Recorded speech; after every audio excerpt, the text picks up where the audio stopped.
striking similarities between Prince Harry and Edward VIII, the Queen's uncle who abdicated the throne, choosing love over duty. The ultimate comparison is them both ending up with American divorcees. Despite being separated by nearly a century apart and the different expectations of royal rank, when you are heir to the throne, you have this script to follow. their military aspirations, Edward VIII, as Prince of Wales, was keen to go to the front line. Lord Kitchener says no. If they said no, you can't go front line, then I wouldn't drag my sorry ass through Sandhurst. choice of wife, Courtiers were very sniffy about an American divorcee coming in. Who does she think she is? the sibling rivalry, You ever have disagreements about things? Oh, yes. and eventual exile were all remarkably similar. He tried to have his cake, eat it, and then order another cake on top. As royal commentators dispel the myth of the monarchy, They ended up with the king doing the conga round the staterooms of Buckingham Palace. experts will break down key archive from crucial moments in royal history. It was a fairy tale created by the Grimm brothers. So prepare to discover what actually happens when blue blood runs red. What have you been doing in here all day? This is The Royals Revealed.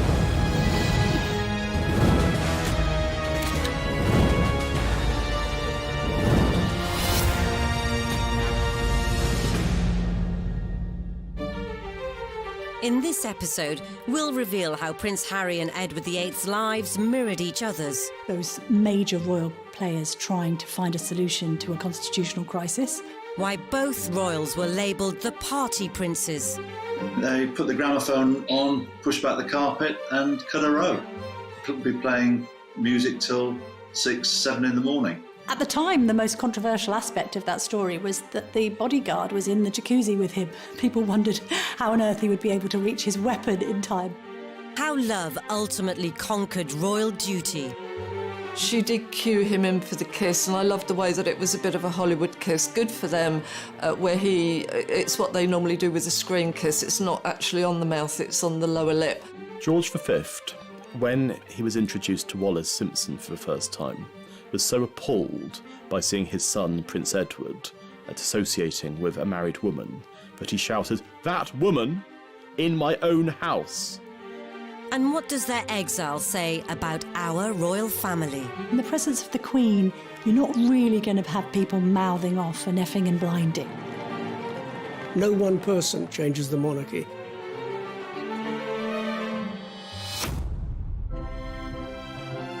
From the moment the two princes entered the royal realm, they were destined to experience persistent scrutiny from the world's media. Royal children have always been exposed to prying cameras, whether it's paparazzi or whether it's staff cameramen belonging to newspapers. We had that very famous photograph of Harry sticking his tongue out at photographers. Photographers are not always kosher. They egg on. For example, Harry only stuck his tongue out because the photographers were doing exactly the same. The uneasy relationship with the press continued into Harry's adolescence. Lots was written about Prince Harry's teenage years being that of a royal rebel. He was a playboy prince as far as the press was concerned. There was a bit of that. There was obviously the legendary cannabis smoking and Club H, which was Prince Harry's sort of social scene at Highgrove. And what we saw was Harry falling in and out of nightclubs, sometimes a little bit inebriated, on the odd occasion lashing out at paparazzi. All of these things are damaging perhaps to a certain extent for the monarchy, but actually, interestingly, endeared the public to Prince Harry because there was this sense that he was just a normal lad trying to let off steam. The same can be said of Edward, who, at the impressionable age of 16, became the Prince of Wales. Prince Edward was the golden boy of the royal family. He was probably the first royal pin-up. His face appeared on playing cards, on matchboxes, on tea towels. He was seen as the bright hope of the royal family. But the lofty title didn't prevent his own regal rambunctiousness. They put the gramophone on, pushed back the carpet and cut a row. Could be playing music till 6, 7 in the morning. Because the nickname that Edward had was Peter Pan, and certainly just as Peter Pan wanted to fly to Neverland, Edward wanted to escape Buckingham Palace, a place that he hated and always had bad association. I think with Edward, when you are heir to the throne, you have this script to follow. People practically tell you what to do in order to get there. That is your position in life that you're born to. It is inevitable, perhaps, that at some point you'll want to break loose, find your own voice. With Harry is the spare. He's like, my brother's got this. There is no particular roadmap for me. I'm just going to let loose. And that's what he did. Both princes had grown up with media attention, but they'd also grown up surrounded by the military. I remember him as a 5-year-old strutting down the private road at Kensington Palace in army fatigues and a parachute regiment, red beret, and he loved every minute of it. And it was the army that provided timely escape routes for both princes. But this led to Edward's first serious run-in with the state. Edward VIII, as Prince of Wales, was keen to go to the front line during the First World War. Lord Kitchener says no, and he was absolutely right. The heir to the throne does not go to the front line because there is a possibility that the heir to the throne might catch a bullet, might die, and got to find somebody else to take his place. He was prevented from going to the front, apart from on one occasion, and then he joined various staff officers to inspect the trenches. And he was lucky because a German shell landed by his vehicle, killed his chauffeur, and because he was inspecting the trenches, he was spared that fate. As Harry ascended through the ranks, the fighting on the front line debate once again reared its royal head. If they said no, you can't go front line, then I wouldn't drag my sorry ass through Sandhurst, and I wouldn't be where I am now, because the last thing I want to do is have my soldiers sent away to Iraq or wherever like that, and for me to be held back home, twiddling my thumbs, thinking, well, what about David? What about Derek? You know. Something about joining the army gives you that self-discipline, camaraderie, focus, and a meaningful existence of your own. So you're not being told what you're going to join and be part of something. His earlier exploits were all but redeemed, until he swapped fatigues for his birthday suit. As what happened in Vegas definitely didn't stay in Vegas. At the time, the most controversial aspect of that story was that the bodyguard was in the jacuzzi with him. People wondered how on earth he would be able to reach his weapon in time, if I can put it like that, to protect Harry in his time of need. After getting caught playing strip pool in his VIP suite, the posturing prince went on an apology offensive. It was probably a classic example of me probably being too much army and not enough prince.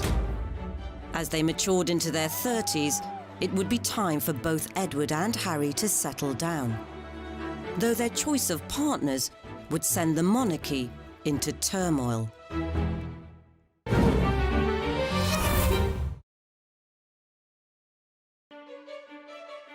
Edward VIII and Prince Harry shared many similarities. Both were skilled in military manoeuvring.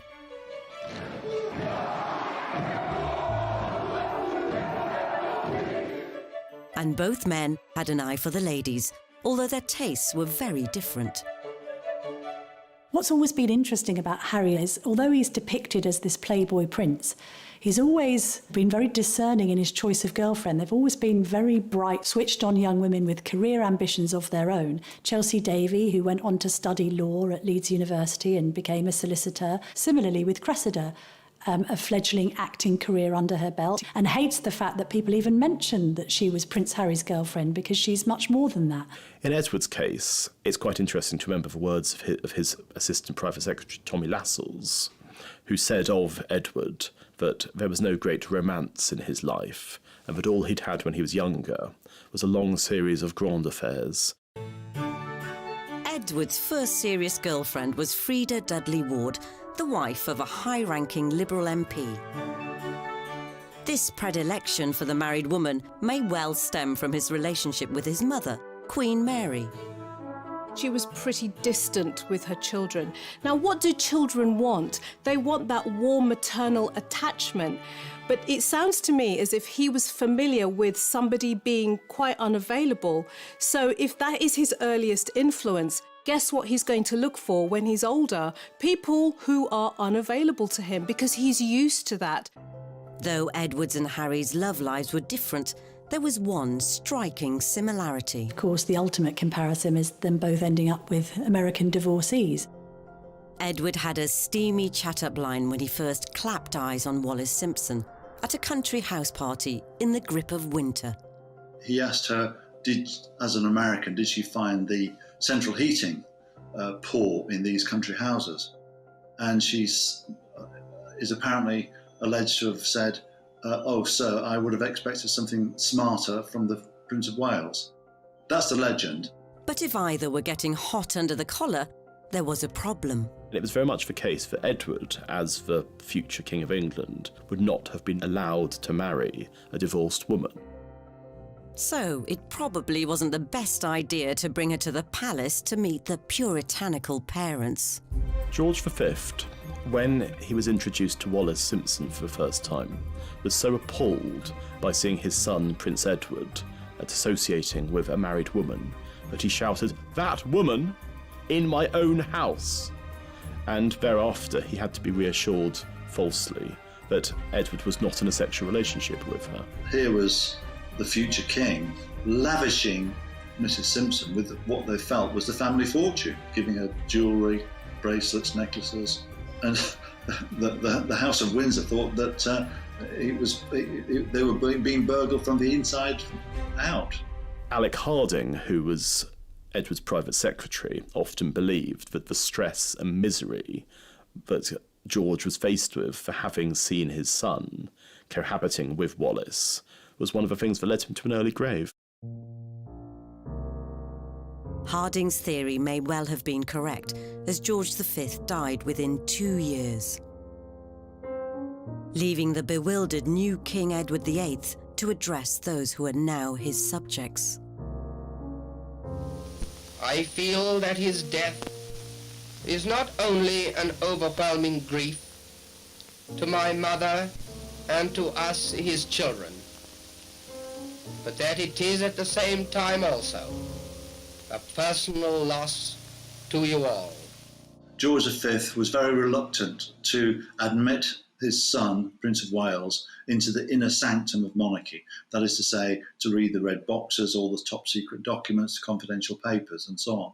So he left the Prince of Wales hanging, and he didn't really prepare him for his future role as king. And George would have been turning in his grave if he'd known who was tagging along at the proclamation. He was quite astonishing to the British aristocracy and squirearchy that here's this woman, this twice divorced American, being allowed into the inner sanctum to watch the accession of Edward VIII at St James's Palace. Yet, for the British public, she remained a mystery. There are pictures taken of her next to Edward, and most of the papers owned by Lord Beaverbrook, the proprietor of the Express and the Evening Standard, either cut her out altogether or referred to her simply as Edward's friend.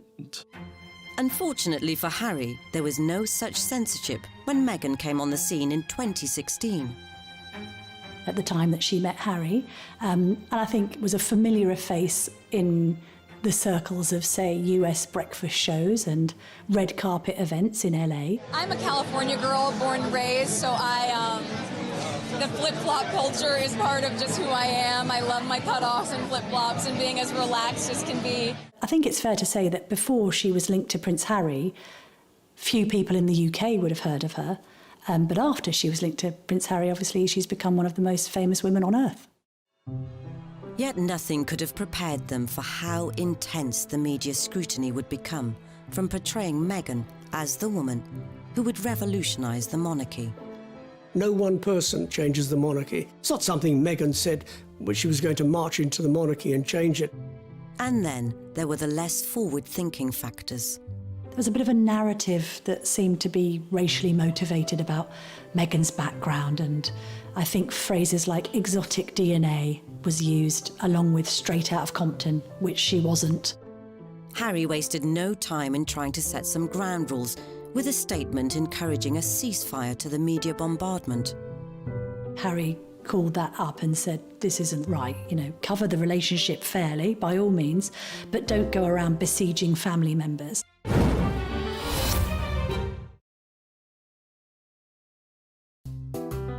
As the prince protected his partner, 80 years earlier, the new king managed to get away to the Dalmatian coast with his. In the summer of 1936, they took a cruise on a boat called the Narlin, which travelled throughout Europe. And there are pictures of the American media with fairly straightforward headlines about the king and his mistress. And none of this made it into the British papers at all.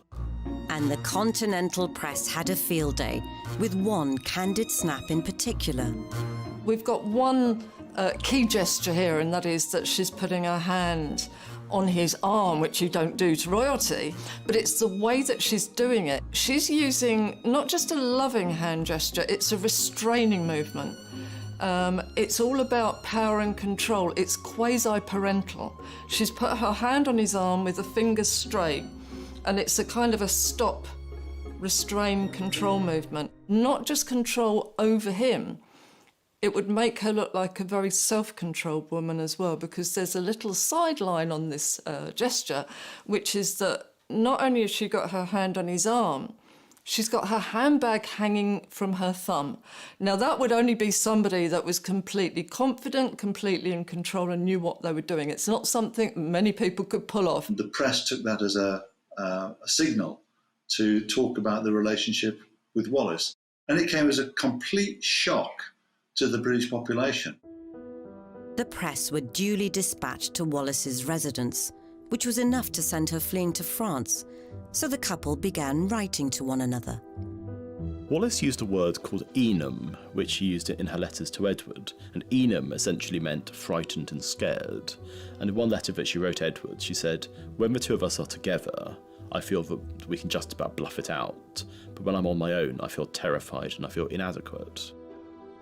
As the furore grew back in Britain, news crews set about canvassing public opinion. King, he should marry who he loves. He's been a good chap to the working class. That's my opinion of him. I am a housewife. Personally, I think he is a sign of modern democratic times. I am a chauffeur by profession. After all, the king is a man like myself, but he should not allow his private life to interfere with his public life. If you go into the National Archives and look in their private vaults, you'll see thousands of letters sent to Edward basically saying, "Don't do it, sir." 8 decades on, the public had warmed to Meghan. She really is beautiful, isn't it?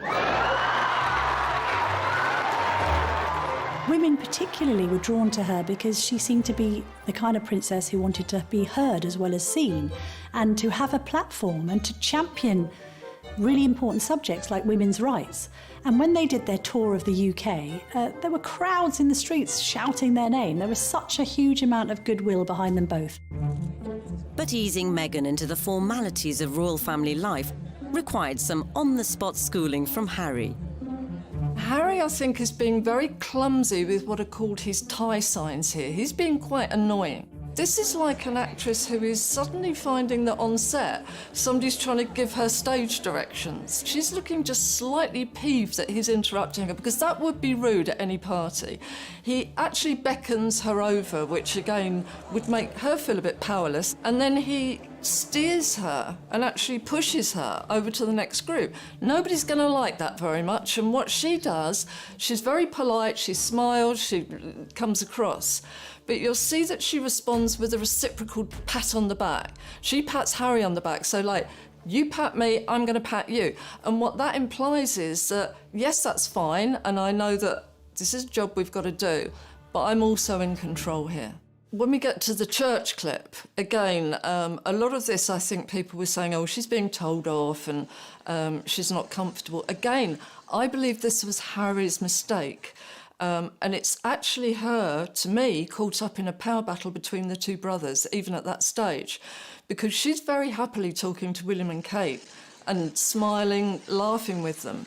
You can see Harry getting more and more agitated. He faces front, he won't join in the conversation, his face drops, he turns round and he uses what's called a leading gesture. He points, sort of, no, pay me attention and look over here. And she kind of colludes, but it's a bit like she's dealing with a little bit of a spoilt child at that point. I think anybody entering the royal circles needs to come with their A game and be very resilient, because not only do they have protocol and rules and hundreds of years of practice, but they also have the court of public opinion. We are on the outside looking in, judging. But even almost mastering the arcane art of the curtsy couldn't protect Meghan from some alleged friendly fire. Meghan and Harry, they felt that she wasn't welcome. She wasn't welcomed by William and Catherine, and that she wasn't particularly welcomed by other members of the family. So we do see similarities with Wallis Simpson, both on a negative front. This idea that courtiers were very sniffy about an American divorcee coming in. Who does she think she is, coming over from America? So even if there were any lingering hostilities, Harry proposed less than 18 months after their first date. It happened a few weeks ago, earlier this month, here at our cottage. In terms of who was taking the lead in this clip, it's very interesting because the strongest signals come from Meghan, who is using what's called pseudo-infantile remotivational techniques. She's clutching his hand with both of her hands like a small, vulnerable child. And that made her look very sweet and very cute. Just an amazing surprise. It was so sweet and natural and very romantic. She wanted to be popular, she wanted to be ingratiating into a very difficult family, and I think that slight lowering of herself, that looking slightly vulnerable, was a very good ploy. Beneath that, though, we were getting some completely different signals, because if you can see when she's holding his hand, she's actually stroking his hand with her thumb. And what that means is she's calming him down. She's reassuring him. He doesn't like the press. He doesn't like to come out and be doing this. When they first walked out towards the press, she's rubbing his arm. It's, come on, let's get it over and done with, we're fine. It was good to see an intelligent woman, but she was in control. Both Harry and Edward had strong, independent women on their arms. But it was Edward who had to come up with a cunning plan to marry. In late 1936, Edward raised the possibility of a morganatic marriage with PM Stanley Baldwin, meaning he'd still be king, but Wallis Simpson wouldn't be queen. What he tried to do was he tried to have his cake, eat it, and then order another cake on top. And that led to the most spectacular meltdown in any kind of possibility of his remaining king. After the government rejected Edward's proposal, he informed the government of his intentions to abdicate on December the 9th. And by December the 10th, he was gone. 2 hours ago, I discharged my last duty as king and emperor. That I have found it impossible to carry the heavy burden of responsibility and to discharge my duties as king as I would wish to do, without the help and support of the woman I love. But the controversy was only just beginning for both royals.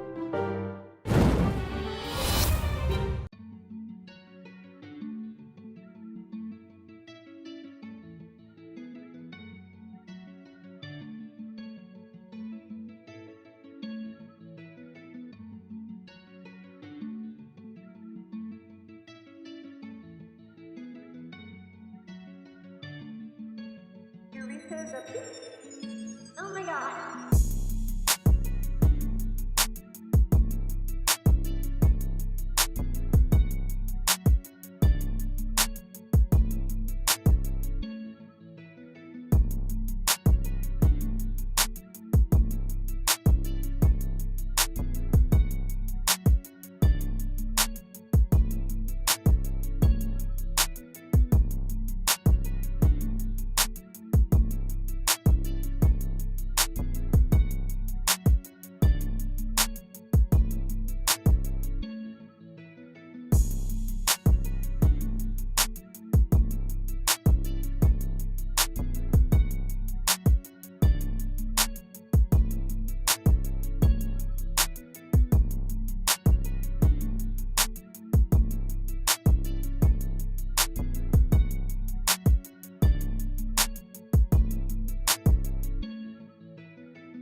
Oh my god.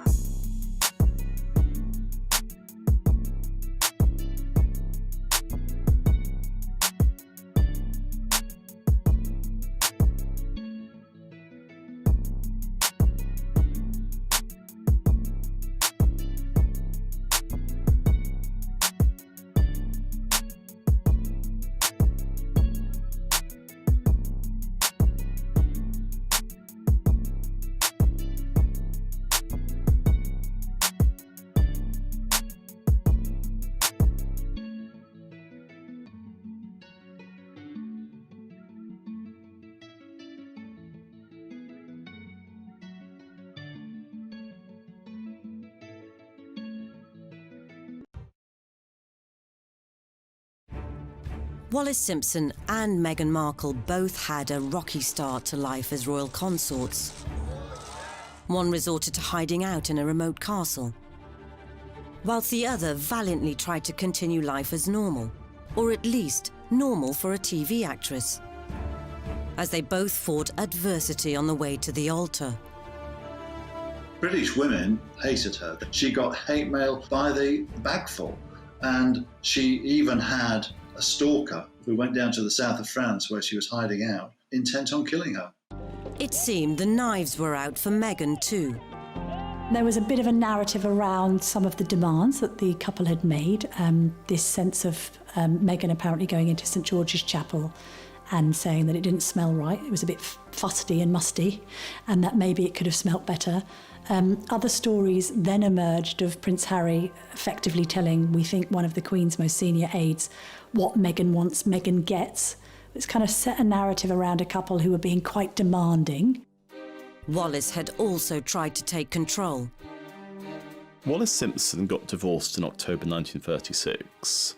Her divorce was technically illegal because it involved all of these various things, such as collusion with her husband Ernest. And it's almost certain that Ernest was paid off in order to allow the divorce to take place. So you have to imagine that Wallis, as a divorced woman, was actually in a rather odd position because her decree nisi didn't come through until April 1937. A fortnight later, George VI had been officially crowned. And with Edward VIII downgraded to the Duke of Windsor, the former king could formally seal the deal. But his wedding was unlike any royal nuptials before or since. The king and the commoner became man and wife. Edward's wedding to Wallis involved around a dozen people. It was being held in France with a vicar who was essentially a publicity seeker, because the Archbishop of Canterbury, Cosmo Lang, who hated Edward, had specifically forbade any kind of formal ceremony taking place under the Church of England auspices. As the aged gatekeeper toasts the newlyweds, the Duke and Duchess appear to have their wedding pictures taken. Here comes the bride to join Edward in the happiest moment of their lives. I love the phrase, the happiest moment of their lives. I would say tell his face that, because, no, what we're seeing, not particularly blissful, I'm afraid.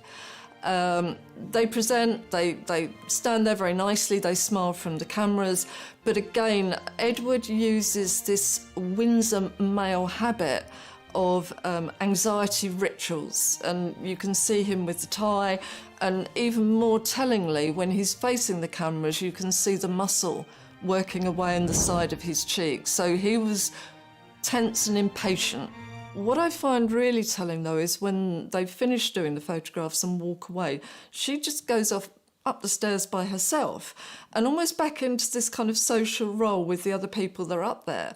And he's left to kind of go round behind them and just stand there. You'd expect them to be welded together at this point. This is their wedding day, the clue's there. And yet she seems more like hostess socialising, but not with him.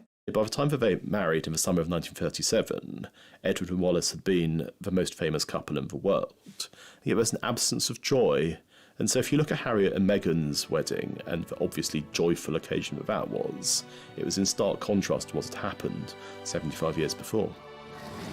A new royal couple, a new chapter, and after the intimacy of the marriage vows, a place on the world stage. When they came out of the church, I think probably the most normal happily in love couple that we've seen in the royal family, really. I mean, he showboated to the crowds out there. He looked immensely happy, which was very good. I think, you know, he probably, again, it had been a very tense build-up to the wedding for him, but we got, I think, the old impish Harry came back at that point.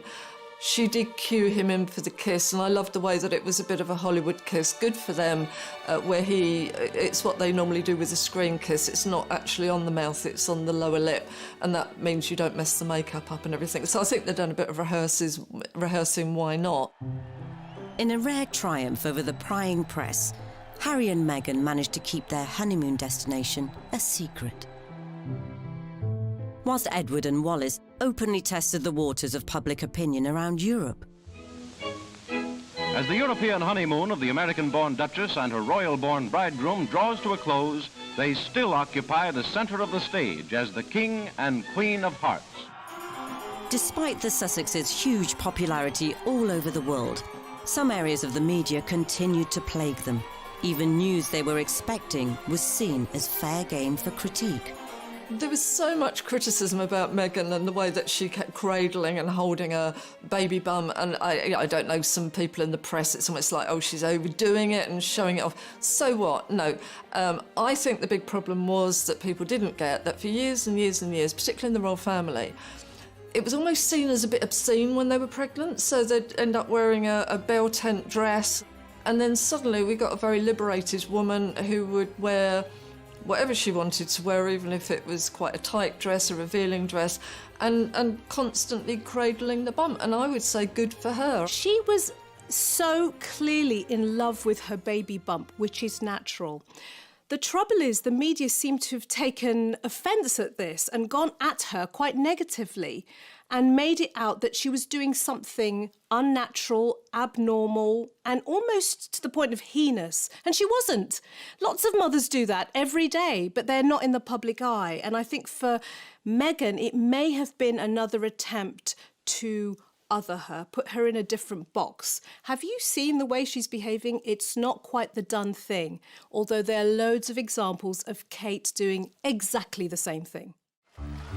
Even the decision to not replicate Harry's own newborn on the hospital steps shot was the subject of scorn. Births, deaths and christenings and weddings have always attracted media attention. The media want them.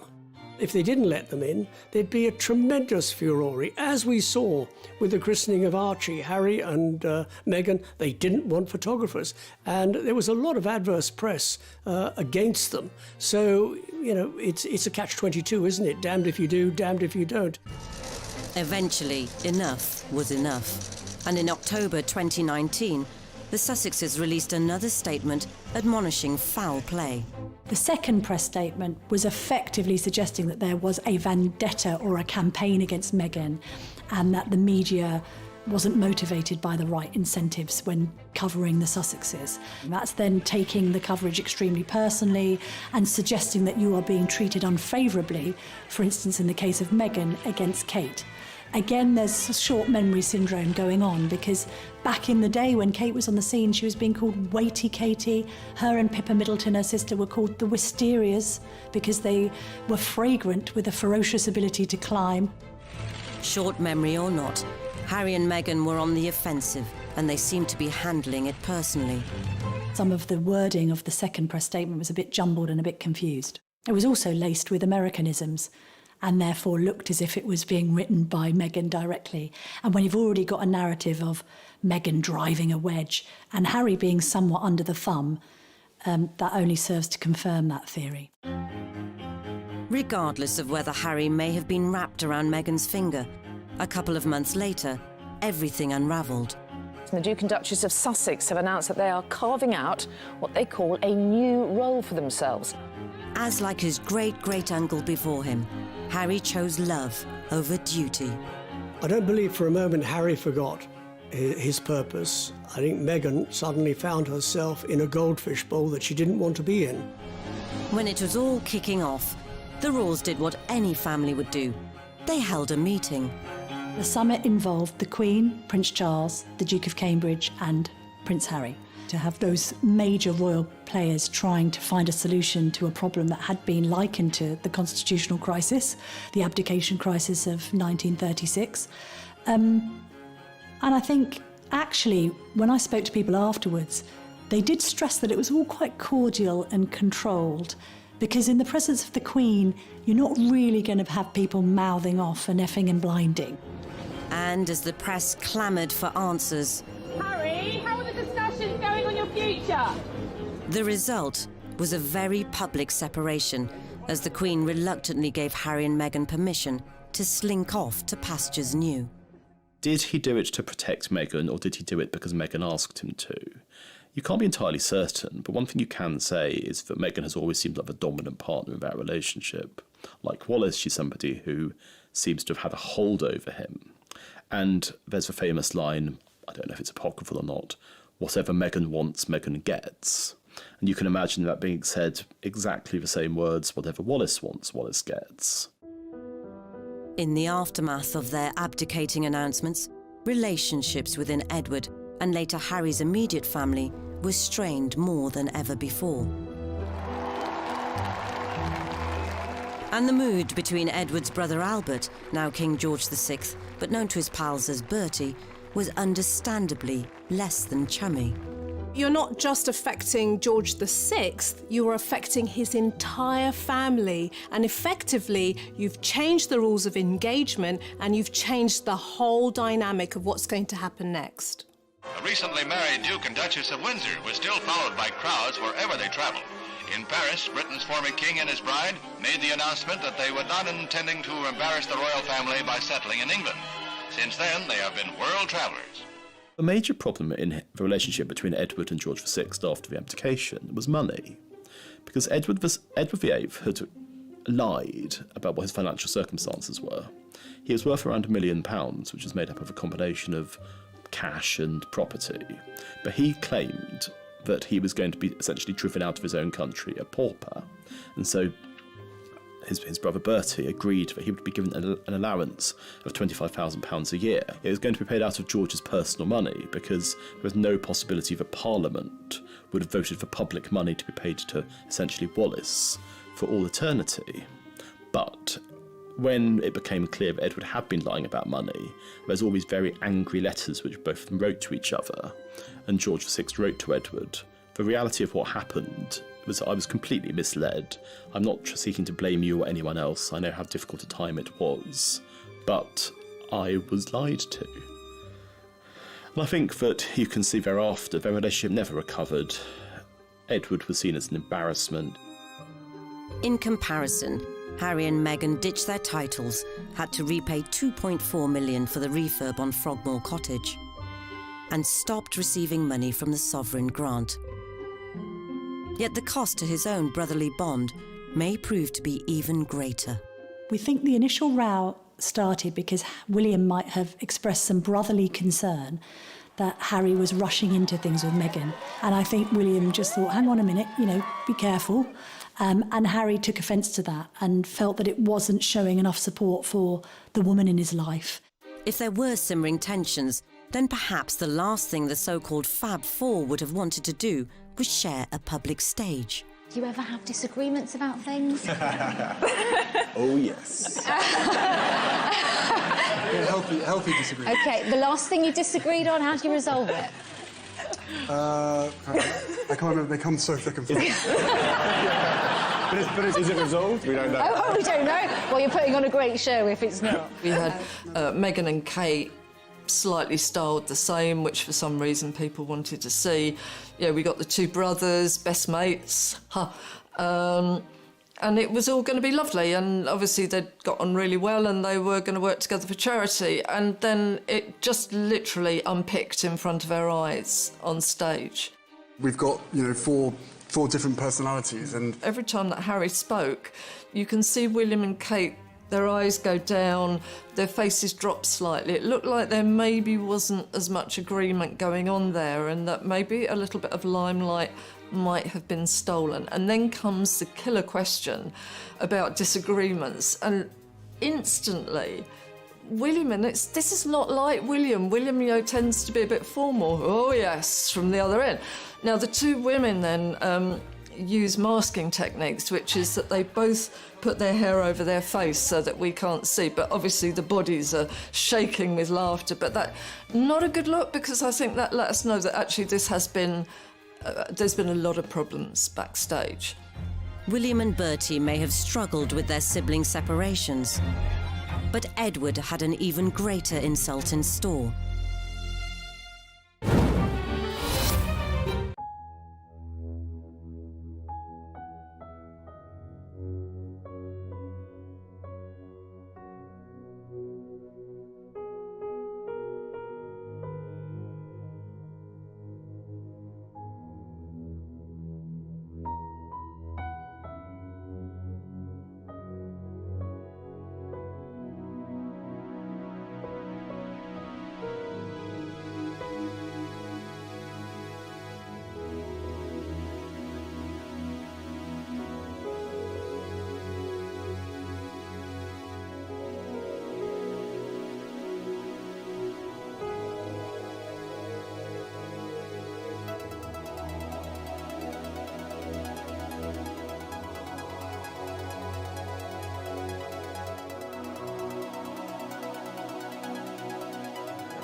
In the months following Edward VIII's abdication and Prince Harry's decision to ditch his royal duties, the old enemy, the media, continued to track both men's movements, desperate to know what would happen next. The media have made much of Harry and Meghan stepping down from royal duties and coined the phrase Megxit. Is there any chance that it actually might have been Harry's exit? He might have been the person to make the decision to say, you know what, I want to step away from this and protect my wife and my child. While Harry was being resolute, Edward surrendered to the Nazis, visiting occupied Germany in 1937.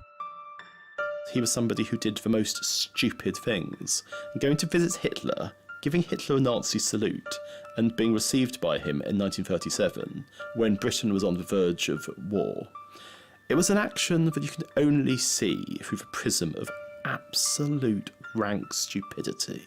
And he did so in order to show his wife that being an ex-king wasn't too bad. You still had people calling you Your Royal Highness, which they did. All the kind of perks of being royal were transferred to Nazi Germany.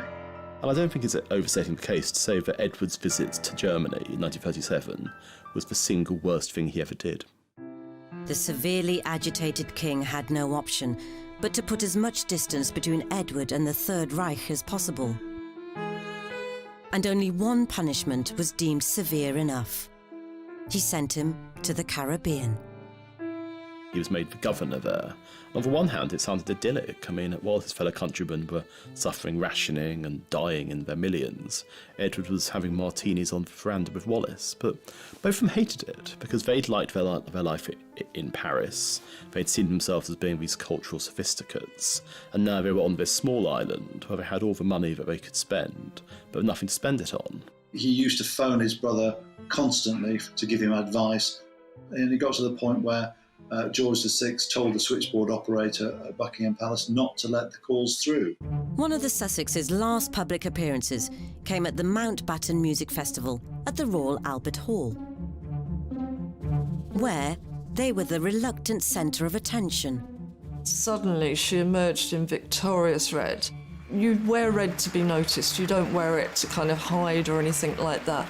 And the sheath dress that she was incredibly upright in, she had more makeup on than she would normally have worn, and we got the smoky eyes. It was a lot more Hollywood. I think he may have been expecting the old rotten tomatoes to come flying through the air, but he got cheered, and you can actually see as he's getting the applause and the cheering, he's almost growing in confidence at that point. And you can actually see him becoming very tearful as the clapping goes on. He has an accelerated blink rate. You can see him swallowing quite hard, and she kind of pats him to sit down, not because they don't want to be there, but I think he's probably going to dissolve in tears at that point. So I think he was moved and touched. I think they wanted to be there, but I think their worry was that other people didn't want to see them there. Once they found out they were still popular, not a problem. Though the Sussex backstep may not have been as momentous as a king extracting himself from a whole empire, Harry's departure highlights the dilemmas faced by those born to a life in service, and how this can clash with their hopes, desires, and what they believe best for loved ones. They've gone off into the sunset to live in Los Angeles, and I hope they succeed. But he's not got any friends there, and any friends he has made are probably strap-hangers. But as they try and settle in the States, are there painful lessons to be learned from Harry's great-great-uncle? The irony is that they had huge potential as a couple to do good as humanitarians, for charities, but they didn't. They spent their lives going from one party to the next, and it was a fairly vacuous life in the end. And with Edward sometimes travelling alone, rumours of marital difficulties surrounded them for the rest of their lives. Who said there was a rift in this fabulous marriage? If this is incompatibility, I'll take some too. There had been rumours about the fact that the two of them were having problems, and they tried to do something that is now very regular with public figures. They tried to disprove those rumours with their body language in a public display of affection. It's gruesome to watch. It's like a baby rejecting food, the turning of the head. And then it gets worse because, he's not going to let her go, and she pulls her head away. You can see her arching her back. It actually looks as though she's kind of repelled by him. It's awful, absolutely awful. As Harry and Meghan pursue a progressive new role, only time will tell how much or how little we will continue to see of them.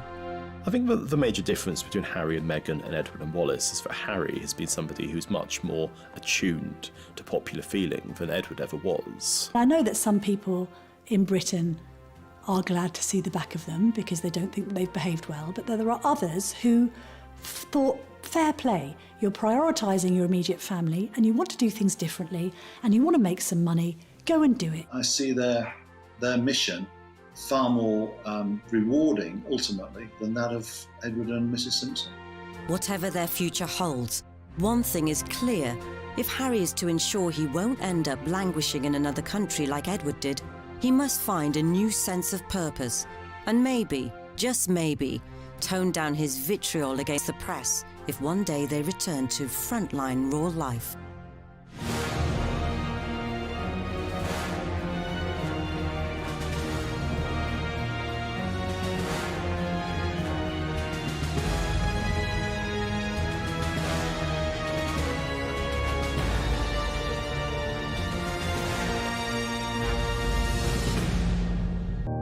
In this episode, we'll reveal how Prince Harry and Edward VIII's lives mirrored each other's. Those major royal players trying to find a solution to a constitutional crisis. Why both royals were labelled the party princes. They put the gramophone on, pushed back the carpet and cut a row. Could be playing music till 6, 7 in the morning. At the time, the most controversial aspect of that story was that the bodyguard was in the jacuzzi with him. People wondered how on earth he would be able to reach his weapon in time. How love ultimately conquered royal duty. She did cue him in for the kiss, and I loved the way that it was a bit of a Hollywood kiss. Good for them, where it's what they normally do with a screen kiss. It's not actually on the mouth, it's on the lower lip. George V, when he was introduced to Wallis Simpson for the first time, was so appalled by seeing his son, Prince Edward, associating with a married woman, that he shouted, "That woman in my own house!" And what does their exile say about our royal family? In the presence of the Queen, you're not really going to have people mouthing off and effing and blinding. No one person changes the monarchy.